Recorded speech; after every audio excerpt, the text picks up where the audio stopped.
Asawang niloko ng 7 beses. Kailan matututo sa katotohanan? Bata pa lang, inabuso at nalulong sa sex. Paano makakawala sa tanikala? Paulit-ulit na pagkakamali sa mga sitwasyong tila wala nang kawala. Paano nila makakamit ang pagkatuto?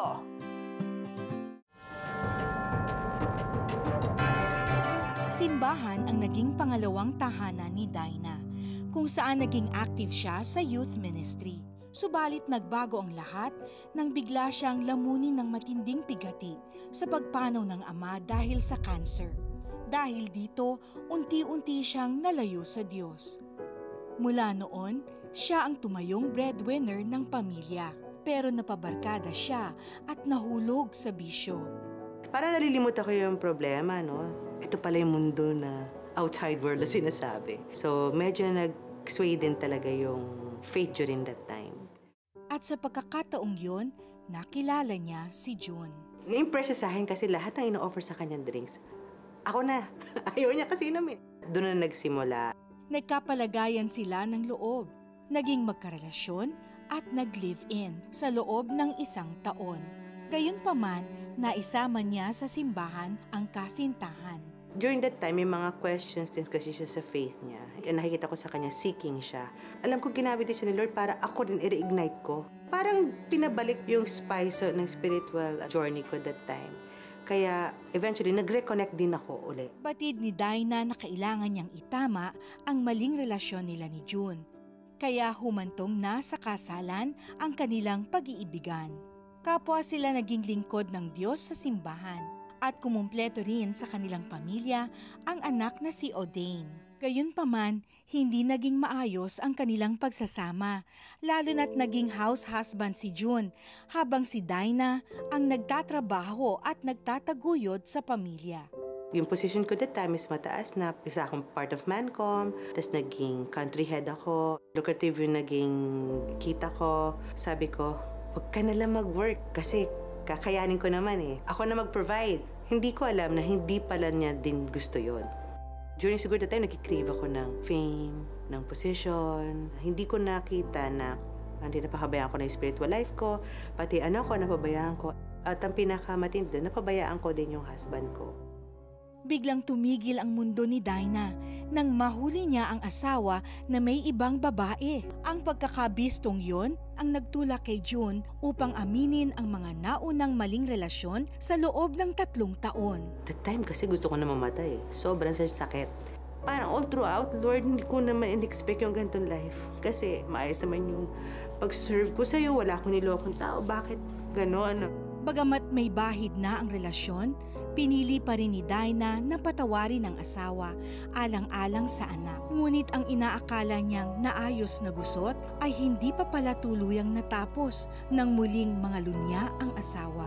On the 7th time na nangyari yun, kasi sunod-sunod, parang every year na yun. Sinabi ko, this is it. Gusto ko na magpa-annul. During the time, I called some friends na lawyer and I sought help also and I cried dun sa small group namin sa church. Sila din yung nagbigay ng advice na to pray for it. And during that time, nung sobrang down ako, ang tindi ng faith ng anak ko. Sabi niya, you don't have to call anyone. You just have to call the Lord. Sabi niya, can you forgive Daddy? I will think about it. You don't have to think about it because the Lord demands us to forgive. I'm so thankful na noong that time na ayoko makinig kay Lord, may ginamit siya, ginamit niya anak. Sa puntong yon, nanalangin si Dinah. Dito niya nakatagpo ang Panginoon, narinig ang kanyang salita at muling isinuko ang kanyang buhay kay Jesus. Ang hirap kasi kahit sinong tao kapag ikaw may ginawa na sa 7 beses, siguro ang human nature natin is gumante, di ba? Pero ang revelation ni Lord sa akin noon is to listen to what's happening to my husband. Tingnan mo muna yung nangyari sa kanya. For you to still help, follow, respect, and love the husband, I have to deny myself. Not because I wanna win my husband back, but to honor God. Nang sila ay makapag-usap, lubos niyang naintindihan ang pinanggalingan ng asawa. Meron palang na-form na insecurity dahil parang lahat-lahat na lang. Ngayon, kailangan kong sundin siya. Nasasaktan din ako. Pero wala sa isip kong makipaghiwalay. Buong pusong humingi ng tawad si June kay Dinah. Lakas loob din niyang kinumbinsi ang asawa na siya ay pagkatiwalaan muli at hayaan siyang itaguyod ang kanilang pamilya. Nakiusap siya kay Dinah na suportahan siya sa pagpapatayo ng isang negosyo. Kahit ma-forgive niya ako, same scenario, siya pa rin naman yung breadwinner ng pamilya. Lord, bahala ka na, I'll take the risk. Sabihin ko sa wife ko, mag-resign ka, help me out. Without knowing what will really happen. Nagdadalawang isip ako, Lord, I cannot give up yung career na binild ko for 20 years. Pero Lord, ikaw ang bahala. Bibigay kong lahat. Parang wala akong ititira sa sarili ko. But I chose to follow what my husband wants. And pag nakikita ko, pag nag-follow, nandun yung blessing naman ni Lord. Pananampalataya ang naging sandigan nila sa pagsisimula ng LED business na agad na pumatok sa merkado. May satisfaction kasi syempre parang alam ko, nililid na ako ni Lord into something na ako na talaga yung magpo-provide for the family instead of my wife. Pinagpipray niya lagi kami. And the way he apologized to and repented also. And then sa lahat ng lakad niya, lagi niya kami sinasama. So pinapakita talaga niya na kung paano niya i-win back yung family. Sumailalim din sila sa marriage and family counseling sa loob ng halos 4 na taon. At sa biyaya ng Panginoon, unti-unting nanumbalik ang magandang pagsasama ng kanilang pamilya. Lalo na't pinili nilang magpatawad at magmahalan. For me, actually, this is the happiest moment ng married life namin. We're like in paradise. Iba yung joy eh. Especially when you know that the Lord is in the midst of the family. So ang pagkapasama ko kay Lord, yung sinustain niya ako na bumalik sa first love ko sa Kanya para ma-experience ko yung ultimate joy na nararamdaman ko na ngayon. Na mas malaki yung kaligayahan ko sa naramdaman kong pain. We're thankful na the Lord has been very faithful. All I can say is I salute Dinah for the continuous grace she gives to her husband. Just unimaginable 7 times. Yeah. But I also saw here, that sometimes hindi vacuum yung kasalanan ng lalaki. Yes. Which means it takes 2 to tango, like they say, right. no? So, na-realize din ata dito ni Dinah, that she had a part to play, in the needs of her husband. Right. Diba? Kasi minsan, napupush din sila to do something if they cannot find it in the home. Diba? Parang ganon. So, we need to also check, diba? Parang we need to check our relationship if the needs of our spouses are being met, diba? Because that can be a opening for the enemy, to That's use. so true, Felicia. Yeah. Kailangan talaga teamwork. Yes. Dinah decided to put her trust in the Lord, which gave her strength not to let go of her husband kahit na paulit-ulit ang nagawang adultery nito. It was Dinah's relationship with the Lord that enabled her to persevere. And of course, the son. My goodness, grabe, childlike He faith. spoke, through the Son. Napakahirap lang nung ginawa ni Dinah, Peter, no? It takes wisdom and discernment from the Word of God. Sasabihin ng mundo, iwanan mo na ang asawa mo at wala nang pag-asa yan. Pero, because Dinah knew about God's grace and unfailing love, sabi niya, I'm gonna hold on. No? And this is what... That's became the key. Yeah, so this is what the Lord says. Stop at the crossroad and look around. Ask for the old godly way and walk in it.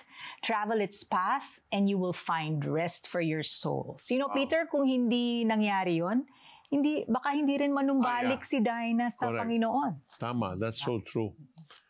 Are you at a crossroad in your life and you think, wala nang pag-asa ito? Seek the ways of our Lord Jesus Christ. It will always lead us to the right path. He says, follow me. Follow me in this path. All of us make mistakes. Walang perfect husband, walang perfect wife. We all need the Lord Jesus Christ in our lives, in our marriages especially, that He be the anchor that holds the two of you together. And if you're watching right now, lalo na mga husbands and wives, and you're going through some rough patches in your relationship, or you're just, you never ever prayed to receive Christ in your life, then I encourage you, do so. Allow Jesus to rule and reign in your heart, and He will take care and lead you to the right path. Let's pray. Dear Jesus, thank you for showing me that you're a God of love, that you're a God of grace, that you're a God who forgives over and over again. Lord, I realize this grace that you have extended in my life. Now, I continue to sin, and yet you continue to pursue me with your stubborn love. So, Lord, today I choose to surrender to you. I surrender to you my life, and I ask your forgiveness. Lord, cleanse me from all the sins I've ever committed. Even now, Lord, I choose to turn my back on my life of sin. And I thank you that you went all the way to the cross, died, and paid for my sin's penalty. So today, Lord, I invite you, Jesus, to come into my life, to be my Lord, to be my Savior, to be the God that will usher me into the destiny that you have planned all along for my life, for my family's life. I pray this prayer from my heart in the name of Jesus. Amen and amen. Panginoong Jesus, natanggap ko po kayo na aking Panginoon at tagapagligtas. Sumabay ka ba sa panalangin upang tanggapin si Jesus? Narito ang CBN Asia Prayer Center para sa iyo 24/7 upang tulungan kang magsimula ng panibagong buhay na punong-puno ng pag-asa, kapayapaan at tagumpay. Just text YES, your name and location o mag-chat sa The 700 Club Asia Facebook Messenger. Sa mga pagsubok, nag-iisa ako, hindi ko kaya. ang pangako niya, Bibigyan ka niya ng kalakasan na mapagtagumpayan mo po. kaya tagumpay! Imayin mo na! Simula May 13, 12 midnight, live on GMA. Grabe! Yung inaantok na ako tapos ito mapapanood ko. Sana lagi papaalala sa akin ni Lord na ang galit na nasa puso ko may solusyon.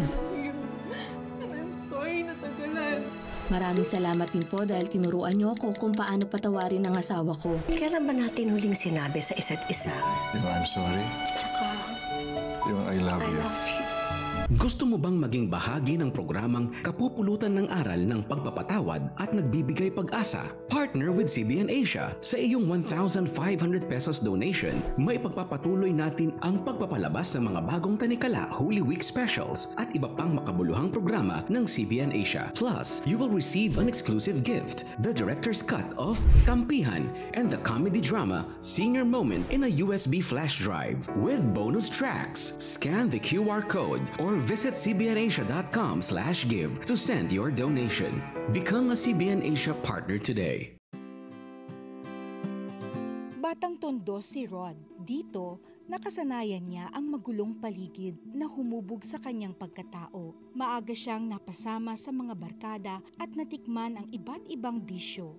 Di nagtagal, napabayaan niya ang pag-aaral at 3 beses nagpalipat-lipat ng kurso sa kolehiyo. Taliwas ito sa mga aral na itinuro ng kanyang ina na mag-isang nagtaguyod sa kanilang magkakapatid. Mula nang nag-OFW ang ama at kalaunay pumanaw dahil sa sakit sa puso. Bagamat bata pa lang si Rod nang maakay ng kanyang ina sa Kristiyanong simbahan, pinili pa rin niyang tahakin ang landas na malayo sa kalooban ng Panginoon.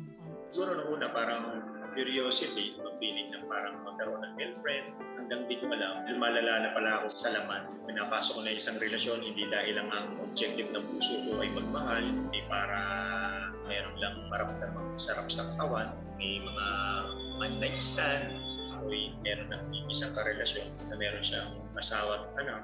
Pero sa dinami-dami ng mga babaeng nagdaan kay Rod, bukod tangi ang matalik niyang kaibigan na si Jeda. Madalas nilang karamay ang isa't isa sa oras ng problema. Hanggang sa isang gabi, nahulog din sila sa patubong ng kasalanan. Dahil sa nangyari, minabuti ng dalawa na maging magkasintahan, kahit patutol ang kanilang mga magulang. Nagpatuloy kami. Hanggang nabuntis ko siya, doon na nagkaroon yung church na pag-encourage na kami ay ikasal. Ikinasal sina Rod at Jeda at nagkaroon ng 2 anak.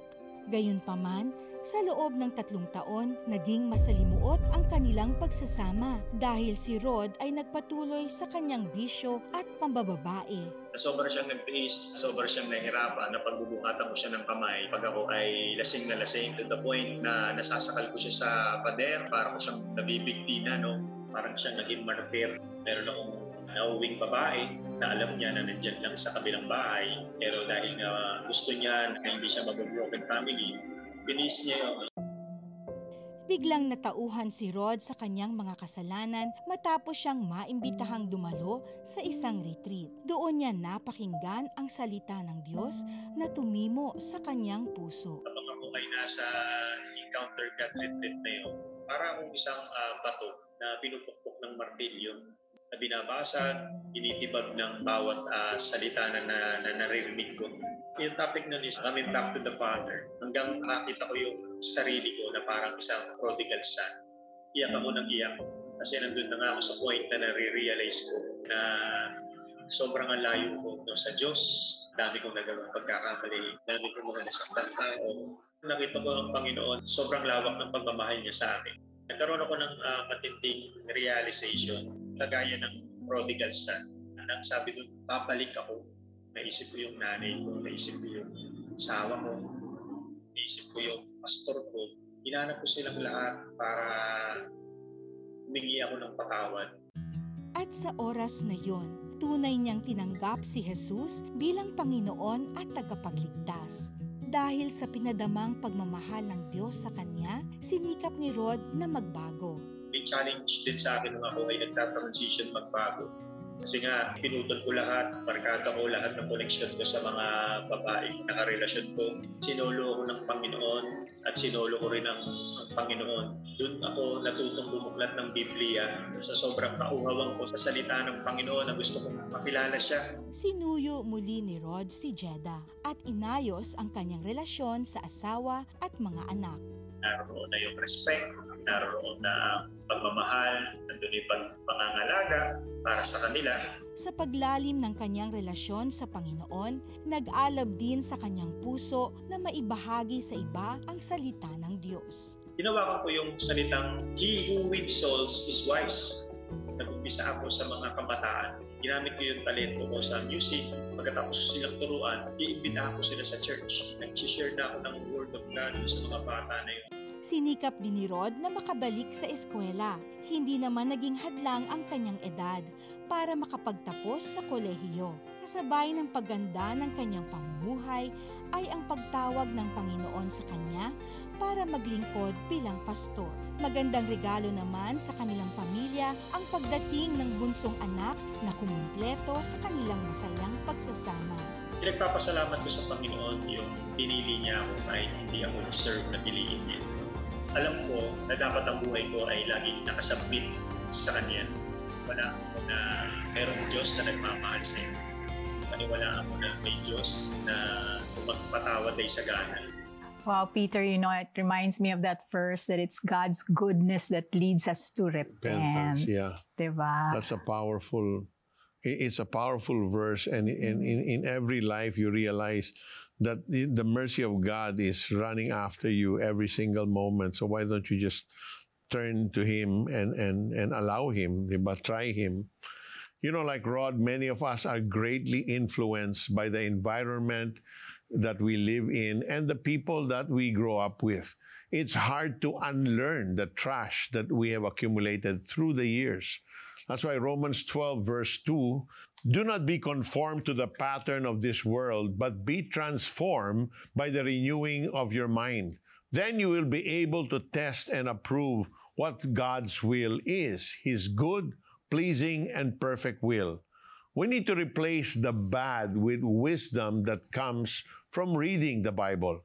It will correct us, teach us, and lead us to a life that is pleasing to God and filled with purpose. Tama. In our next story, naranasan ni Joyce ang pang-aabusong sexual sa edad na 6. Bunga nito, nagkaroon siya ng addiction dito. Paano kaya siya makakawala sa tanikalang ito? Mamaya yan sa aming pagbabalik. Sa mga pagsubok, ang pangako niya. All things are possible with Him. Kaya tagumpay, imayin mo na! Simula May 13, 12 midnight, live on GMA and on the 700 Club Asia socials. Paulit-ulit na molestya ang nooy 6 na taong gulang pa lang na si Joyce. During that time, meron siyang mga sinasabi sa akin that led me to believe na that's okay and also I shouldn't tell anyone. I kept it a secret, but at the same time, I kept consuming materials that helped me know more about sexuality. Seeing na like sa books, meron namang about sex, ganyan, na parang it's part of life, na parang normal lang siya. Mula nang mabuksan ang kanyang isipan, naging salungat ang katauhan ni Joyce sa loob ng maraming taon. Isang nagkukubli sa dilim at isang nananatiling mabuti sa mata ng kanyang mga magulang, lalo na sa kanyang ina na nakikipaglaban sa sakit na cancer. Sa pag-asang bubuti ang kalagayan ng ina, lumapit siya sa Diyos at naging active sa church activities na kalaunay kanyang tinalikuran dahil sa hindi mabitawang kasalanan. Hanggang sa nasubok ang katatagan ni Joyce nang pumanaw ang kanyang ina, na sinundan ng pag-iwan sa kanila ng ama. Doon ako na-feel lost na parang bakit ko pa i-achieve yung mga things ganyan kung wala na yung person I was doing it for. Nakita kong coping mechanism ko noon was na-involve ako sa vices. Hinahanap ko yung the love I used to have from my parents. Pumasok din ako nun sa isang relationship. Involved kami in sexual immorality. Eventually, naging empty din. Hindi na ako naniniwala dati na may love eh. Kasi nga, if my own father could leave his children, diba? Parang ano pa yung ibang kinds of love? Sa kagustuhang lakaran muli ang tama, bumitaw sa maling relasyon si Joyce. At dahil sa isang paanyaya, nakarinig muli siya ng salita ng Diyos sa isang Christian service hanggang sa naging regular attendee siya ng simbahan. Lumalim ang kanyang pananampalataya lalo na nang makadalo siya ng retreat kung saan siya kinatagpo ng Panginoon. Alam ko lahat ng mga kasalanan ko na ginawa ko before, na siniba ko ni Jesus kung ano yung hirap na pinagdaanan niya for me. Gusto ko talaga ibigay na yung buong buhay ko to Jesus. Kasabay ng pagtanggap niya kay Kristo, nahaharap siya sa isang mabigat na desisyon, ang makipaghiwalay sa kasintahan, bagay na hindi niya ginawa, kaya nagpatuloy siya sa doble karang buhay. Mas madali na akong pinapasukan ng lustful thoughts hanggang sa eventually nag-fall na ulit into sexual immorality. Umabot sa point na naging kalos na yung puso ko. Gayunman, walang matigas na puso kapag ang Diyos ang humipo. Ang paulit-ulit na pagkakadapa ni Joyce ang nagtulak sa kanyang humingi ng saklolo sa kanyang discipleship leader. Sinasabi ni Lord sa akin na ito na yung chance mo. I mean, you can still choose to be accountable or pagpatuloy mo yan. Sa panalangin ng mga kapatiran, nagkaroon ng lakas ng loob si Joyce para tuldukan na ang relasyon. Dumalo naman siya sa isang healing and recovery program sa loob ng 3 buwan para makabangon muli at tuluyang maging malaya. Doon ko lang na-realize na yung sexual immorality that I've had all my life, grabe din pala talaga yung defiance ko kay God with it. Mas nangibabaw sa akin yung grace ni God. Pinili niyang mahalin ako kahit na ganito. Mas naiintindihan ko na parang bakit yung ibang tao ibibigay yung life nila kay Jesus. Kasi naranasan ko na yung sobrang undeserving ko, pero minahal niya pa rin ako, na siya, binigay niya lahat niya for me. Ang pinaka-helpful talaga sa akin, spiritual disciplines, spending time with Him, spending time with His people, prayer ko every day to really keep walking with Him. Ang natanggap na kapatawaran mula sa Diyos ang siyang nagbago sa buhay ni Joyce na ngayoy joyfully single at tumutulong sa mga kababaihan na makakilala rin sa Panginoon. Dahan-dahang naghilom din ang kanyang puso hanggang sa natutunan niyang magpatawad sa lahat ng nakasakit sa kanya, lalo na ang kanyang ama. Naniniwala na ako sa love ulit dahil nga sa love ni Jesus for me. Yung love ni God is unconditional, hindi nauubos, and hindi depende sa akin. hindi nakadepende sa akin. Yun yung favorite part ko. Kasi kung nakadepende sa akin, baka hindi na niya ako ilawa. Pero buti na lang, nakadepende sa kanya. I am set free because of Jesus. Yeah, it's really a battle, Felici. It's a fight for the faith that every day, because sin is there, contending, and the devil is there wanting you to fail. Yes. Again, over and over. So what we learn here is you have to sometimes fight for that freedom. And one of the ways she fought was she had an accountability group. She had people na, kasi sabi sa James, we should confess our sins to one another so that you may be healed. You know, so she was set free by that. Siyempre, pagpe-pray nyo, sino ba yun? Sino ba yung kakausapin ko na hindi ako ipagchichismisan sa buong mundo? You know, it has to be somebody so na you can trust, di ba? Someone who will help you and really pray for you. Yes, and bring healing into your life. Tama. Yeah. There is no sin that God cannot forgive. And there is nothing in your past, even if it's full of filth, that our Lord cannot wash clean and correct. The Lord Jesus is willing and able to help anyone who is seeking His direction and help. Kung willing siya, katulad ng ginawa niya, no? Na Lord, talagang willing na ako. This time, I'm serious with my life. Yeah, I'm sure, Peter, there are people who are watching us that are probably struggling, na baka ngayon nyo lang nga nare-realize na mali pala yung iniisip nyo, no? Like Joyce, she had this wrong way of seeing things, seeing herself, seeing life. I would like to pray for you. Let's pray. Panginoon, your word says, you are the way, the truth, and the life. Lord, ilawan niyo yung buhay ko dahil ang dami kong natutunan or pinaniniwalaan na hindi naman totoo. Panginoon, gamitin niyo ang inyong gabay, ang inyong banal na espiritu para gabayan ako at ipakita sa akin ang plano mo para sa aking buhay. Lord, salamat because you desire freedom for me. Binili mo ang aking kalayaan sa krus. And so, Lord, I surrender to you. Sinusuko ko sa iyo ang mga bagay that are chaining, putting me in chains, Lord. Merong nanonood sa atin that's addicted to pornography. Merong nanonood sa atin na mali ang iyong mga akala tungkol sa iyong sarili, tungkol sa pagmamahal, pag-ibig. The Lord is giving you a way, Lord, to learn what He says love is. And you can call our prayer center. You can ask for guidance. The Lord wants you to walk in truth. And He is pouring grace right now to those who are watching. Nagpapatawad siya.